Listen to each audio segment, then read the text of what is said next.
Lucas, capítulo de número 12, o versículo de número 40.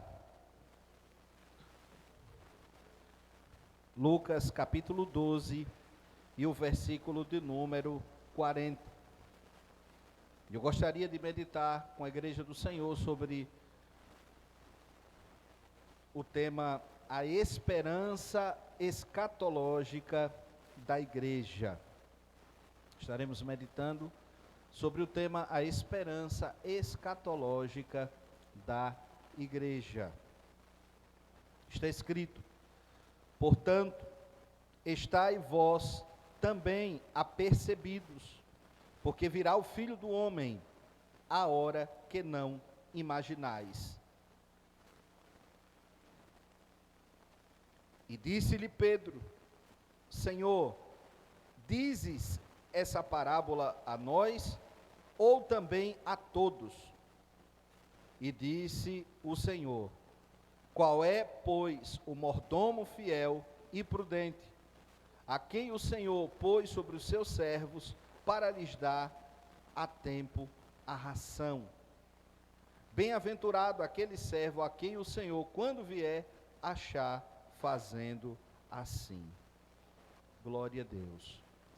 Meus irmãos, sendo bem objetivo nesses 25 minutos que nós temos, eu gostaria de trazer para a Igreja do Senhor, neste culto missionário, uma reflexão sobre qual era a visão que os nossos primeiros irmãos, a igreja primitiva, a visão que eles tinham no que tange, no que diz respeito ao reino de Deus. É importante nós iniciarmos meditando que aqueles crentes, eles tinham uma esperança, não apenas em uma vida terrestre, mas eles tinham também uma forte crença, uma esperança viva, de que para além desta vida física, eles também teriam uma vida na eternidade. Nós sabemos, a Igreja do Senhor conhece bem o texto do Evangelho de João, o capítulo 14, e aquela promessa extraordinária que Jesus fez, relatando que Ele estaria indo para o Pai, para nos preparar um lugar, a fim de que onde Ele estiver, nós possamos estar junto com Ele. Então aqueles crentes, eles tinham uma viva esperança no que diz respeito à eternidade com Cristo no céu. O céu era uma realidade para eles. Eles tinham uma consciência profunda a respeito disso. Aqueles crentes, eles tinham uma profunda esperança nos acontecimentos que se dariam aqui na terra antes do fim de todas as coisas. E por isso que nós denominamos como esperança escatológica. Eles tinham esperança no cumprimento das promessas de Jesus, dos sinais com relação que deixariam claro os últimos dias da humanidade na terra, que é o período que estamos vivendo. E é interessante que esta esperança, ela foi amplamente fortalecida pelo Senhor Jesus, quando Ele deu essas instruções, dizendo que aqueles crentes se mantivessem vigilantes, que eles se mantivessem ativos, que eles se mantivessem ocupados no serviço do reino, assim como um senhor de terras, que possuía um criado de confiança, a quem ele tudo confiava, e ele deu àquele servo uma responsabilidade pela execução de um serviço, e aquele senhor, fazendo uma longa viagem, ao voltar, esperava que o serviço, a missão, a tarefa que ele deu fosse cumprida, assim também nós, Igreja de Cristo, recebemos dele a missão, meus irmãos, de sermos testemunhas do Senhor Jesus, de nós estarmos testificando dele perante esta sociedade sem Deus, esta sociedade descrente ou incrédula. E nós temos o dever, a missão, a nobre tarefa de fazer isso até que ele venha. Bendito seja o nome de Jesus. Então nós vemos que aqueles crentes, eles tinham essa compreensão profunda de que a vida deles era mais do que a vida terrestre, a vida física ou material. Eles acreditavam firmemente nisso. E nós vemos ainda no Evangelho de Mateus, o capítulo de número 16, versículos 3 e 4, quando os fariseus, os saduceus, se aproximam de Jesus, pedindo a ele que desse algum sinal nos céus, um sinal físico, um sinal na natureza, que desse testemunho de quem ele era, de que ele era o Messias. E naquele momento Jesus fez uma dura repreensão a eles, dizendo: uma geração má, uma geração perversa, está aqui me pedindo um sinal, mas nenhum outro sinal será dado, senão aquele que foi dado pelo profeta Jonas. E ele fez ali, meus irmãos, uma clara referência à sua morte e à sua ressurreição. Ele fez uma referência, assim como Jonas passou 3 dias no ventre do peixe, depois saiu vivo, ele também passaria 3 dias no seio da terra e ressuscitaria para a glória de Deus Pai.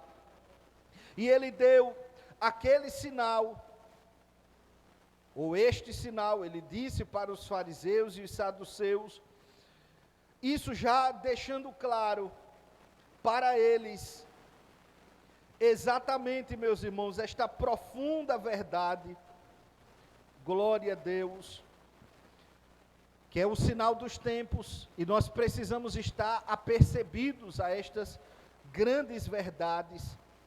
Ele disse isso no versículo 3, vocês sabem diferenciar quando está se aproximando chuva, vocês sabem se aproximar quando é um período de seca, mas não conseguem compreender os sinais dos tempos, em outras palavras, o cumprimento das profecias.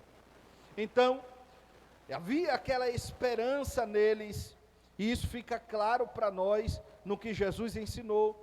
Nós vemos que esta esperança em viver prontos para o arrebatamento, para viver como quem vive realmente os tempos do fim, era algo que estava bem vivo também na mentalidade dos apóstolos. E isso é possível nós vermos, meus irmãos, logo ali, depois da ascensão de Jesus, no momento que ele estava subindo para o Pai, e diz a Bíblia, que os discípulos ficaram ali, olhando ele subir para o Pai, e de repente, os anjos do Senhor desceram, e fizeram aquela afirmação, aquela promessa gloriosa, dizendo: por que vocês estão aí maravilhados, olhando Jesus subir? Este mesmo Jesus que subiu, ele há de voltar mais uma vez. Então eles tinham essa esperança gloriosa na volta de Jesus, e eles viviam, portanto, debaixo dessa esperança, tendo consciência de que ali já era o início dos últimos dias da história humana.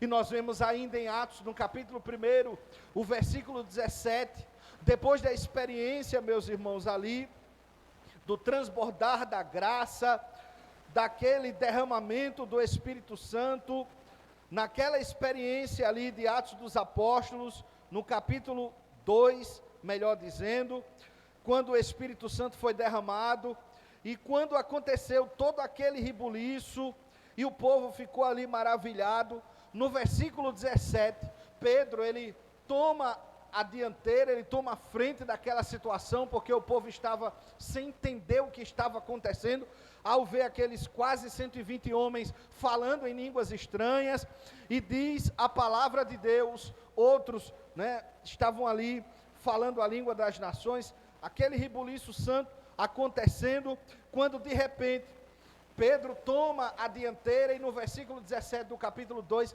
ele diz isso, que o que vocês estão vendo acontecer é cumprimento da profecia de Joel, que diz que nos últimos dias, diz Deus, acontecerá que derramarei do meu espírito sobre toda a carne. Então perceba, desde o período apostólico, eles já viviam tendo esta convicção de que era ali o último momento da história da humanidade, havia se iniciado, e eles tinham, portanto, uma firme esperança, meus irmãos, na volta de Jesus, e viviam para tal.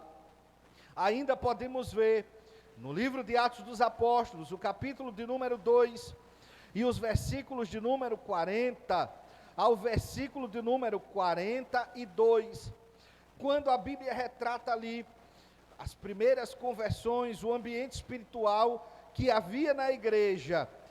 O apóstolo Pedro, ele já continuou na sua pregação dizendo isso. Primeiro no versículo 39 ele diz que aquela promessa de Deus a Joel, ela estava se cumprindo naquele dia, para a geração que estava viva, e para aqueles que haveriam de nascer, portanto, a nós ainda nos dias atuais. E no versículo 40 ele diz o texto bíblico, e com muitas outras palavras, eles testificavam, exortando o povo, dizendo, livrem-se dessa geração perversa, dessa geração corrompida, desta geração que está entregue ao pecado, mergulhada no pecado. Então observe, havia esta consciência, esta certeza de que o mundo jaz no maligno, de que o mundo está entregue a Satanás, de que a sociedade sem Deus está em profundo estado de cegueira espiritual, e aqueles crentes, portanto, viviam, meus irmãos, nesta esperança do arrebatamento, nesta esperança da volta iminente de Jesus.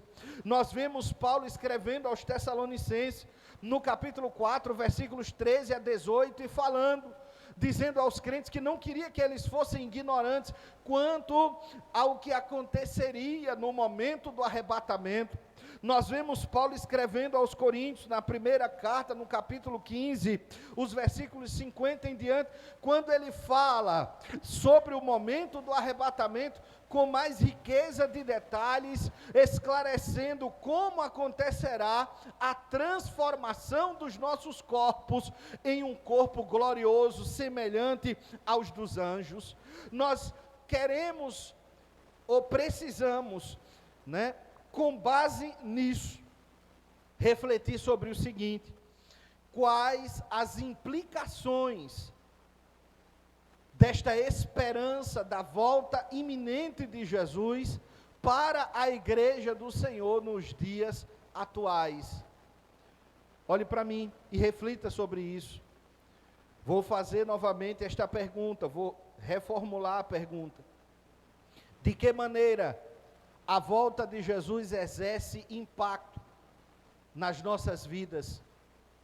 De que maneira a esperança que nós temos na sua volta vai impactar, vai interferir na tua vida diária, na tua espiritualidade?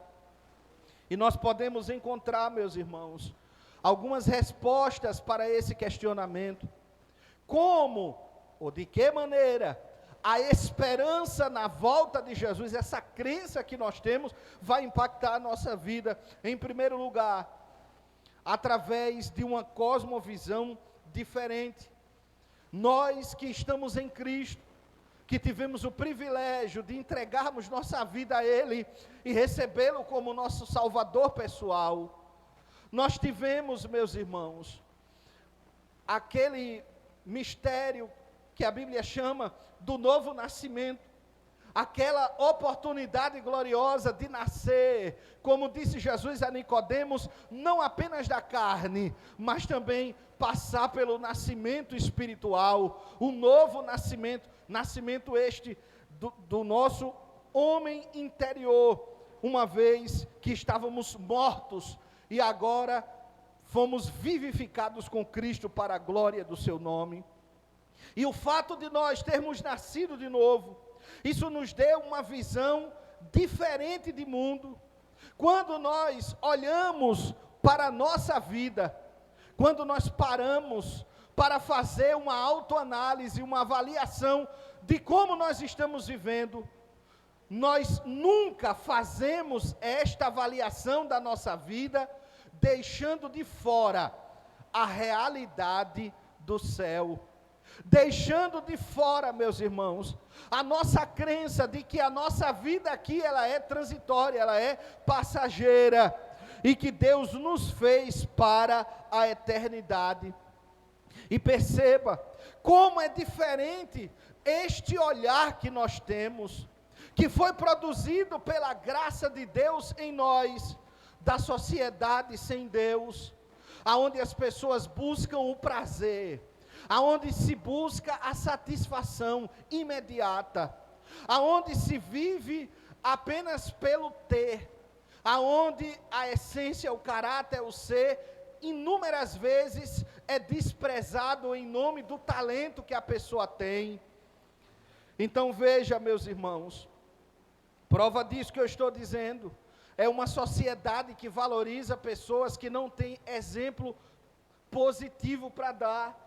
A gente vê um monte de influencer digital, nós vemos aí um monte de pessoas que hoje estão ganhando muito dinheiro no YouTube, nas redes sociais, pessoas imorais, muitos deles que utilizam drogas, pessoas, meus irmãos, que falam constantemente palavras de baixo calão, que defendem o sexo livre, o fim da família tradicional, que estão aí, meus irmãos, em plena rebeldia contra Deus, mas que se transformaram em exemplo para muitos, que recebem muito dinheiro, né, divulgando suas ideias, que são completamente contrárias à palavra na internet, e tem muitas pessoas, inclusive alguns crentes, que perdem seu tempo dando ibope, e ajudando essas pessoas a ganharem mais dinheiro. Então veja, porque essas pessoas da noite para o dia ganham tanto, divulgando esse tipo de mensagem, esse estilo de vida, que ostenta, que debocha, é tanto videozinho, né, dizendo eu sou debochado, eu não dou conta a ninguém, não devo satisfação. Por que será que esse tipo de mensagem faz tanto sucesso? Porque ela reflete o estilo de vida que a sociedade sem Deus tem. Mas esta igreja, nós que fomos salvos em Cristo, nós temos um olhar diferente da vida. Nós valorizamos sim a opinião dos nossos familiares, dos nossos amigos, dos nossos irmãos em Cristo, valorizamos o nosso testemunho perante a sociedade, porque como sal e como luz, precisamos ser diferentes para atrair os perdidos a Cristo. Uma segunda coisa que eu posso dizer, uma segunda implicação, que essa esperança que nós temos na volta de Jesus tem para nós, é o conceito de tempo. Nós olhamos para a nossa vida com um olhar da eternidade, nós entendemos a brevidade da vida, como ela é passageira. E por isso, meus irmãos, nós nos esforçamos para utilizar o tempo que Deus nos deu da melhor maneira, para a glória do seu nome, para o estabelecimento do seu reino, e para o nosso bem-estar e o bem-estar da nossa família, daqueles que nós amamos. Como nós temos esta esperança, de que seja pela morte ou pelo arrebatamento, nós nos encontraremos com Cristo. Então nós nos esforçamos para conduzir a nossa vida de maneira que Deus seja nela glorificado.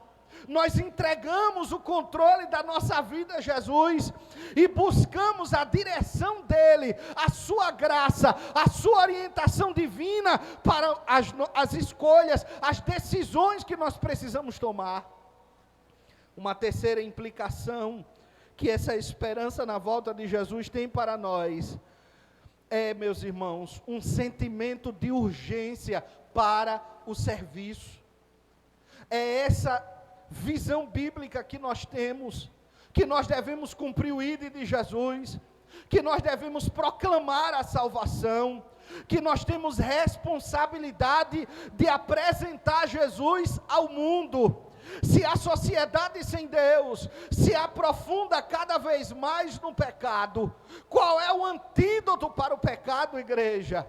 Qual é a solução para fazer frente a esses poderosos ataques de Satanás na sociedade? Sem dúvida alguma, o antídoto para o pecado é Jesus Cristo Nazareno, é a mensagem da cruz, é a proclamação deste santo evangelho, que ainda salva, cura, liberta, batiza no Espírito Santo. Essa é a terceira implicação, é o sentimento de urgência. É por isso que todo crente salvo deve se envolver, se engajar, deve assumir responsabilidade, deve fazer alguma coisa. Ninguém pode ocupar tanto a sua vida, de modo a não sobrar tempo para Jesus, a não sobrar tempo para a frutificação espiritual. E digo mais, tem muita gente, meus irmãos, que tem uma visão equivocada sobre a igreja de Cristo e diz assim: e eu não posso orar na minha casa não? Eu não posso ser crente em casa não? E eu lhe respondo radicalmente e com amplo apoio das Escrituras: não pode. Observe o exemplo da igreja primitiva em Atos dos Apóstolos. A Bíblia diz que aqueles crentes se reuniam. Os crentes, eles tinham sim, cada um no seu privado, a sua espiritualidade e a sua vida de adoração individual, mas servir a Deus, adorar a Deus, junto, a igreja reunida, isso não é uma opção, isso é o padrão de igreja estabelecido por Cristo e pelos apóstolos no Novo Testamento. Fugir disso é se desviar da palavra. Leia Atos dos Apóstolos que você vai ver diversas vezes que os crentes se reuniam para orar, se reuniam para adorar, se reuniam para cultuar o Senhor. A igreja é um corpo e um membro não pode estar separado do corpo, senão ele apodrece e morre. Ou posso inverter a ordem: morre e apodrece. Mas o membro, meus irmãos, tem que estar ligado ao corpo. Se um membro for amputado, ele morre, apodrece, se corrompe, se destrói. Então, eu diria que a terceira implicação da esperança que nós temos na volta de Jesus é esse sentimento de urgência para o serviço. Isso inclui, meus irmãos, estar presente nos cultos. Isto inclui, meus irmãos, a obra da evangelização. Isso inclui, meus irmãos, a assistência aos necessitados, aos menos favorecidos, aos nossos irmãos que padecem financeiramente. Isso inclui, meus irmãos, o cuidado com os novos crentes.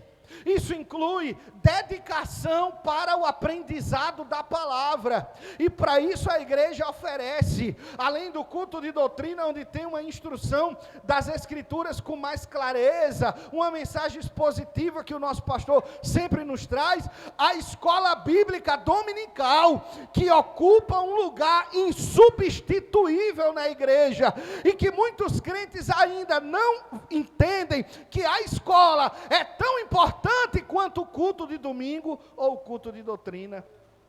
É um culto que nós realizamos.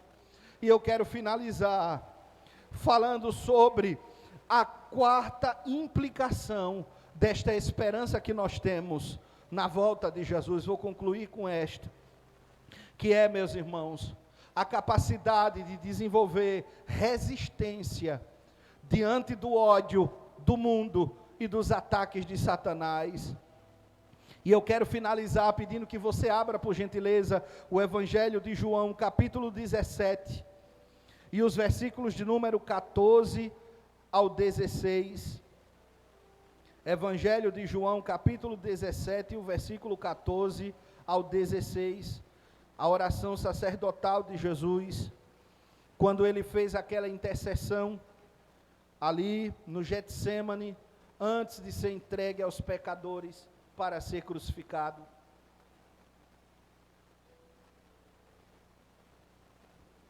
E João narra com maestria aquela última noite, quando Jesus estava ali com os discípulos, desde o capítulo 13, ele traz uma riqueza de detalhes que os demais evangelistas não trouxeram. Capítulo 17, versículo 14 ao 16, Jesus disse: dei-lhes a tua palavra, e o mundo os odiou. E qual a razão do mundo nos odiar? Porque não somos do mundo. Disse Jesus: assim como eu não sou do mundo. E na continuidade, versículo 15, ele disse: não peço que os tire do mundo, mas que os livre do mal. Não são do mundo, como eu do mundo não sou. Olha que coisa linda. A quarta implicação, meus irmãos, desta esperança na volta de Jesus, é que nós não pertencemos a este mundo.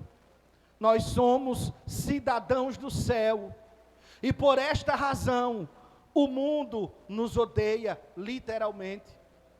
E por esta razão, nós podemos enfrentar perseguição, oposição, por causa da nossa fé.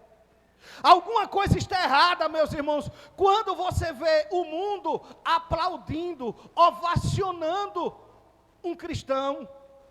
Luz e trevas não podem ter comunhão, são antagônicos, são opostos. Aonde a luz chega, a primeira coisa que acontece, as trevas se dissipam, as trevas se acabam. Diante da presença da luz, as trevas deixam de existir. Afinal de contas, o que são as trevas, senão a ausência da luz?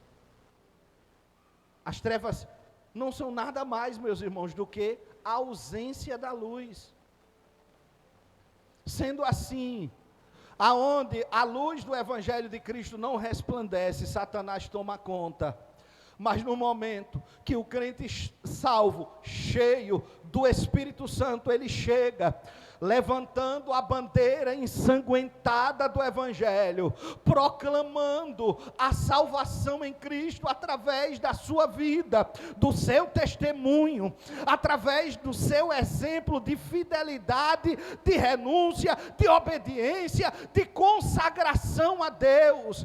Esta mensagem gloriosa do Evangelho, ela nos garante proteção, ela nos garante uma blindagem espiritual. Olha o que Jesus disse no versículo 15, ele diz: eu não peço que o Senhor tire os salvos do mundo, mas que os livre do mal. Em outras palavras, nós não estamos livres dos ataques de Satanás, estamos sujeitos sim a sermos alvos dos ataques de Satanás. Mas Jesus já nos fez uma promessa: estamos livres do mal, estamos livres da queda, do fracasso, da derrota, da vergonha. Se você está em Cristo, meus irmãos, você está debaixo de promessa da parte de Deus. O diabo pode se levantar como for, as lutas podem vir grande como vierem, maior é Ele na tua vida para te sustentar de pé, para te fortalecer, te dar vitória. E você com Jesus, indiscutivelmente, já é um jargão assembleiano, com Jesus, e você já é maioria absoluta. Glória a Deus, os pregadores gostam muito dessa expressão. Então eu finalizo dizendo: fique de pé, crendo nisto. Se você está aguardando pela volta dele, você está debaixo dessas 4 situações. Primeiro, você tem uma visão de mundo diferente. Segundo, você valoriza a sua vida como um presente de Deus e o tempo para a glória dele. Terceiro, você vai ter um sentimento de urgência para servir o Senhor e dar o seu melhor a Cristo. E em quarto lugar, você terá da parte de Deus resistência para vencer o pecado, para vencer o mundo. Não tem esse negócio, meu irmão, uns crentezinho fraco, michuruca que tem por aí. Qualquer coisinha está logo caindo. Uns crentes com medo de mal assombro, meus irmãos. Com medo de macumba, com medo de praga. Sai para lá, o sangue de Jesus tem poder, meus irmãos. Nós estamos guardados debaixo da proteção do sangue de Jesus.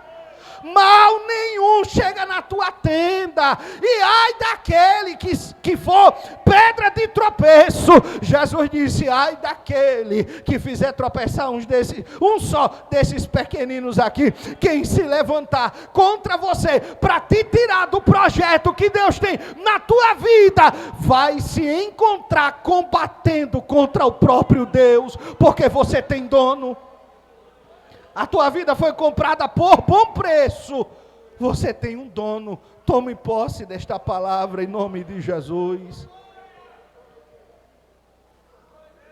Aleluia.